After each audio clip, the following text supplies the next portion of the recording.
بسم الله الرحمن الرحيم. مساء الخير يا صبايا، اهلا بكم في سفر السماع. احنا النهارده يا بنات هنخزن مع بعض الملوخيه بس بطريقه سهله جدا.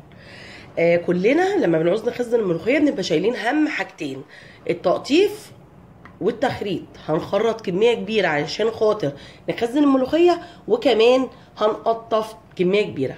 لا، احنا النهارده هنعمل ايه؟ هنقطف بس يا بنات، هنقطف الملوخيه بس، وهنشيلها بطريقه كده في الفريزر هتخليكي ما تخرطهاش الا وقت ما انتي ما هتعمليها. يبقى احنا كده سهلنا على نفسنا نص السكه.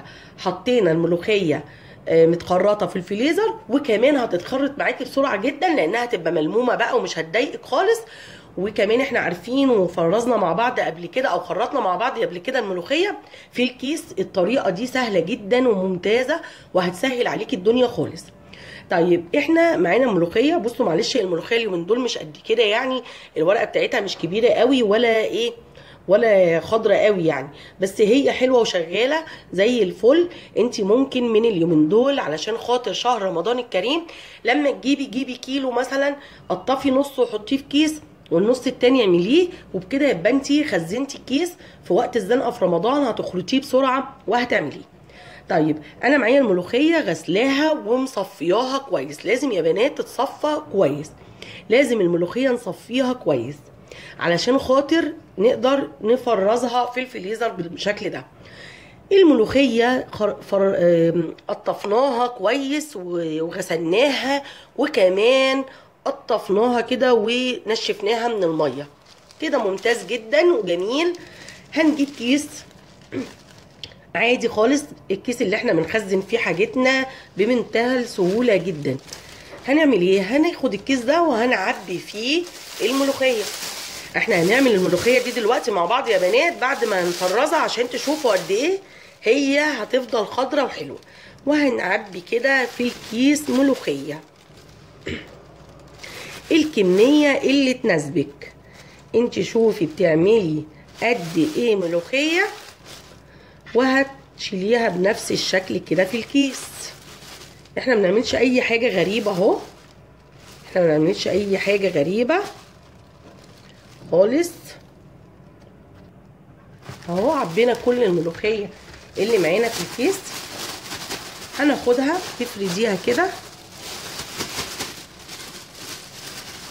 هتفردي كده وهتبتدي تخرجي منها الهواء خالص كده. هنخرج، لازم نخرج منها الهواء، وتتني الكيس كده بالمنظر ده. خرجي الهواء، بصوا اهي خرج الهواء من كيس الملوخيه خالص اهو كده. خلاص هنحطها في الفريزر بالمنظر ده. هوريكي بقى بعد ما هتخرج من الفريزر هيبقى شكلها ايه، وشوفي ازاي ان انت هتقدري تخرطيها بمنتهى السهوله. وهنطبخها مع بعض كمان وهتشوفوا ان هي ناجحه 100% الطريقه دي. اهي يا بنات الملوخيه وهي متجمده اهي، الملوخيه متجمده اهي، شوفوا مش سمره ولا اي حاجه. على فكره دي كمان الكاميرا، يعني احنا لو في النهار هتشوفي شكل ازاي الملوخيه. بصوا احنا هنركن دي بقى وهنيجي نخرط دي اهي. الكيس بتاعنا احنا قافلينه زي ما احنا متفقين ومخرجين منه الهواء. هنجيب بقى الفوطه اللي هنحطها على الرخامه والمخرطه عشان خاطر الكيس ما يتخرمش مننا. لازم نحط فوطه اهي، المخرطه واهي الفوطه، وهنحط كده وهنبتدي نخرط الملوخيه بتاعتنا وهي كده. بصوا يا بنات، يا دوبك واحنا بنخرطها هنحط نص معلقه كربوناتو اللي هو بنحطه على العرق سوس، وهنخرطها وهنشوف ايه اللي هيحصل. بصوا ما تخافوش خالص، اعملي كده في الاول بالراحه لحد ما التلج ما يعمل. الكيس مش هيتخرم، ما تقلقيش، طول ما فيهوش هوا، طول ما فيش هوا لازم نخرج الهوا خالص من الكيس. ممكن نربطه كمان احسن لنا في المرحله دي بقى. اربطيه، انا ما بحبش ادخل الحاجه مربوطه كده التلاجة علشان ما تبقاش مكلكعه وتاخد مساحه كده. هبتدي نخرط الملوخيه واحده واحده لحد لو حسيتي ان الكيس لسه فيه هوا هنفتح شويه وهنخرج الهوا كده وهنربط تاني. هنفضل على الحكايه دي لحد ما هنخرط الملوخيه بتاعتنا. اولا هتتخلط معاكي بسهوله جدا لان طبعا هي خلاص شبه كده مبلوله وكمان ملمومه في الكيس، مش هتبهدلك ولا اي حاجه. بصوا الكيس ما بيتقطعش ولا اي حاجه اهو، الملوخيه بتتخلط والكيس ما بيتقطعش، عشان بس الناس ايه ما تقولش ان الكيس بيتقطع. الكيس ما بيتقطعش، اهم حاجه تحطي فوطه. حطيتي فوطه الكيس مش هيتقطع، وخرجتي الهواء الكيس مش هيتقطع. لازم كل ما تحسي ان الكيس بقى فيه هواء، لان طبعا الملوخيه حجمها بيقل فبينفخ الكيس شويه. هنطلع كده خالص الهواء كده وهنربط تاني ونبتدي نخرط تاني كده. دي اسهل طريقه لتفريز الملوخيه، من غير ما هتقعدي تشيلي هم ان انا هتطلعي الكيس، هتخرطيه على طول وهتحطيه على الشوربه على طول.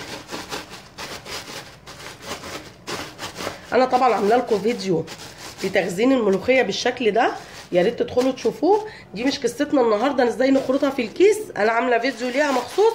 احنا لازم هنطبخها ونشوف. انا هخرط بقى الملوخيه وهوريها لكم في الاخر، هنطبخها مع بعض بعد ما تتخرط ونشوف شكلها بقى ايه. بصوا يا بنات بقى، انا حابه اوريها لكم واحنا بنخرط كده. لازم تخرطيها وهي مجمده. شايفين بقى بتتخرط ازاي اهي، شايفين وهي مجمده. لازم هنبتدي في الوقت ده نعمل ايه بقى يا بنات؟ هنجيب بصوا سنه كربوناتو، سنه بسيطه، شايفين على طرف المعلقه ازاي؟ هنحطها هنا كده عشان ما يغيرش طعم الملوخيه. اوعي تكتري، سنه بسيطه. وهنرجع تاني نفرد كده ونطلع الهواء وهنربط الكيس. شايفين الكيس ما بيتخرمش عشان ما فيش هواء وحاطينه على فوطه. هرجع تاني اقول هكمل.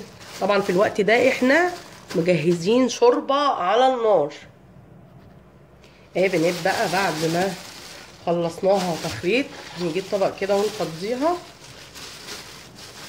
لو عايزه تعمليها في الكبه عادي اعمليها في الكبه،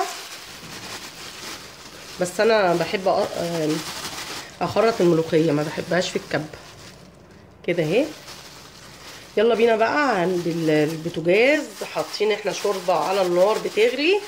هنبتدي نعمل الملوخيه ونشوفها ازاي هي خضره زي ما يكون لسه احنا مخرطينها دلوقتي. اهو يا بنات انا معايا شوربه على النار بتغلي، هنزل فيها الملوخيه.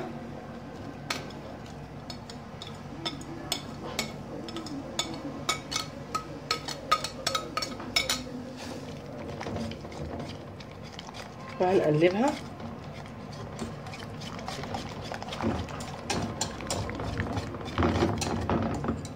هنقلب كده.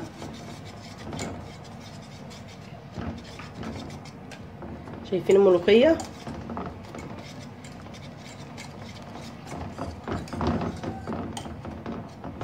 اهي مظبوطه جدا. واهم حاجه طبعا ان انتي تظبطي الشوربه بتاعتك، متخليهاش خفيفه. طبعا انا معايا توم وسمنه وكزبره، هنعمل لها الطشه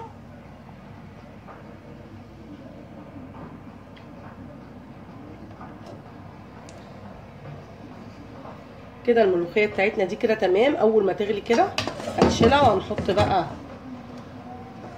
الطاسه اللي فيها السمنه والثوم والكزبره اهو يا بنات. زي ما انتم شايفين الطشه اهي قربت تحمر.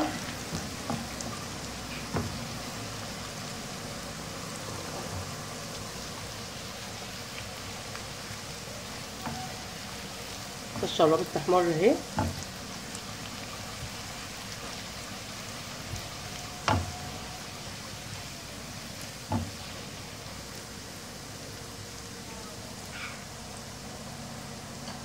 كده وهننزل بيها بقى الملوخيه عليها كده زي ما انتم شايفينها كده. شايفين خضرة ازاي يعني اهو، واحنا ما تعبناش في تخزينها ولا اي حاجه زي ما انتم شايفين كده.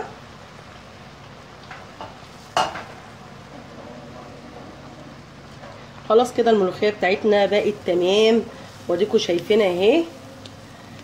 واحنا عملناها بخطوه بسيطه جدا، يا دوبك قطفناها وحطيناها في الفريزر وخرطناها. لما خرجناها وزي الفل اهي زي ما انتم شايفينها اهي زي الفل. يا رب النهارده وصفتي بقى لتخزين الملوخيه بالطريقه دي تكون عجبتكم، ولو عجبتكم يا ريت تعملوا لي لايك وشير واشتراك في القناه. وهي يا بنات بقى الملوخيه بعد ما قدمناها مع بعض وعملناها، شايفين خضره ازاي حلوه جدا. انت عايزه احسن من كده ايه؟ وما تنسوش الطريقه اللي احنا خزنا بيها الملوخيه، اللي هي نحطها كده في الكيس وندخلها الفريزر ونخرطها. بس اهم حاجه وهي متجمده هتطلع معاكي زي الفل كده زي ما انتم شايفين. الطبق تحفه، والملوخيه ريحتها حلوه وطعمها حلو جدا. مفيش اي حاجه مجهده او متعبه في الموضوع. وكمان ان انت هتخرطيها وهي مجمده مش هتاخد معاكي وقت خالص، بالعكس الملوخيه مجمده فهتخرط معاكي بسرعه. دي كانت طريقه النهارده لتخزين الملوخيه يا بنات. يا رب تكون عجبتكم، ولو عجبتكم يا ريت تعملوا لي لايك وشير واشتراك في القناه.